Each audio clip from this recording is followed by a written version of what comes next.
50 साल पहले अगर अमेरिका ने हथियार नहीं भेजे होते तो अपनी खुफिया एजेंसियों की नाकामी इजराइल को बहुत भारी पड़ती।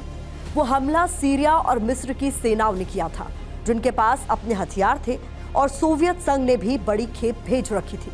लेकिन इस बार तो हमला एक आतंकी संगठन ने किया है, जिसका नेटवर्क गाजा पट्टी तक ही है। 24 घंटे इजराइल की निगरानी में रहने वाले गाजा पट्टी में हमास के पास इतने हथियार कहां से आए? इसी पर देखिए टेली सीरीज का ये एपिसोड, जाल, द डार्क सिंडिकेट।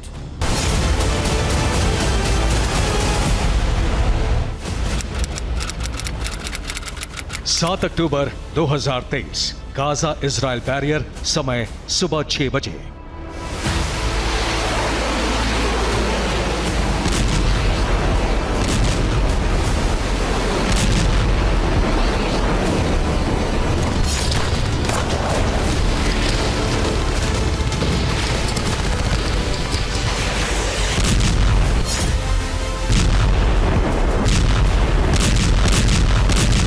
इजराइल पर हमास के आतंकवादियों का हमला जितना गंभीर था, उसका तरीका उतना ही सनसनीखेज।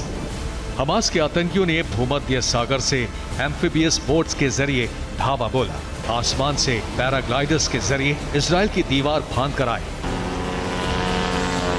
और जमीन से इतने रॉकेट दागे कि इजराइल का एयर डिफेंस सिस्टम आयरन डोम बेअसर हो गया। अब सवाल ये उठ रहा है कि हमास के आतंकियों के पास जंग के इतने साजो सामान कहां से आए, वो भी तब जबकि फिलिस्तीन के गाजा पट्टी या वेस्ट बैंक इलाके में हथियार तो दूर, छोटी मोटी मशीनरी बनाने की भी कोई फैक्ट्री नहीं है।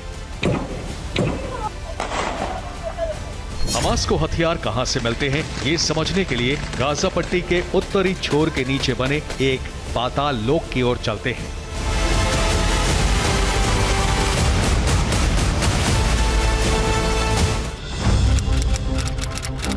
29 नवंबर 2009, गाजा मिस्र सीमा। जर्मनी के खोजी पत्रकारों की टीम ने हमास के सरगनाओं को भरोसे में लेकर दौरा किया तो सामने आया एक नया धंधा। गाजा में रहने वाले फिलिस्तीन युवाओं को हमास ने सुरंग खोदने के काम पर लगा रखा था, जो गाजा शहर से मिस्र तक सुरंग बना रहे थे। खुलेआम काम जारी था, जिसे रोकने की इजराइल ने कोशिश क्यों नहीं की, ये समझ से परे था। 13 अक्टूबर 2013, इजराइल बॉर्डर के पास गाजा सिटी। इजराइल के हमले के बाद गाजा सिटी में लगभग 1.25 किलोमीटर लंबी एक सुरंग बर्बाद हो गई। ये सुरंग बाड़बंदी पार करके इजराइल की सीमा तक जाती थी। इजरायली डिफेंस फोर्स के अधिकारियों ने यही माना कि हमास के आतंकी शायद इजराइल में घुसपैठ करने और लोगों को अगवा करने के लिए सुरंग का इस्तेमाल करने वाले थे। इन्हीं सुरंगों के पास खुले मैदान में हमास ने नाबालिग बच्चों को हथियार चलाने की ट्रेनिंग देनी भी शुरू कर दी, लेकिन इजरायली खुफिया एजेंसियां बेखबर रहीं। ये सवाल भी उन्होंने अनदेखा कर दिया कि आतंकी ट्रेनिंग कैंप में इतने हथियार कहां से आ रहे हैं। गाजा पट्टी में सुरंगों का जाल फैलता गया, जिसका बखान करने के लिए गाजा पट्टी क्षेत्र में हमास के चीफ याह्या सिनवार ने एक वीडियो जारी किया। 28 जुलाई 2022।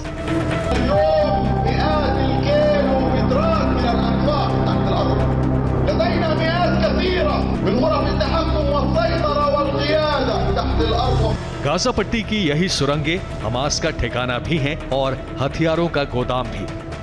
जानकार मानते हैं कि हमास को हथियारों की तस्करी का सबसे आसान रास्ता भी ये सुरंगें ही हैं।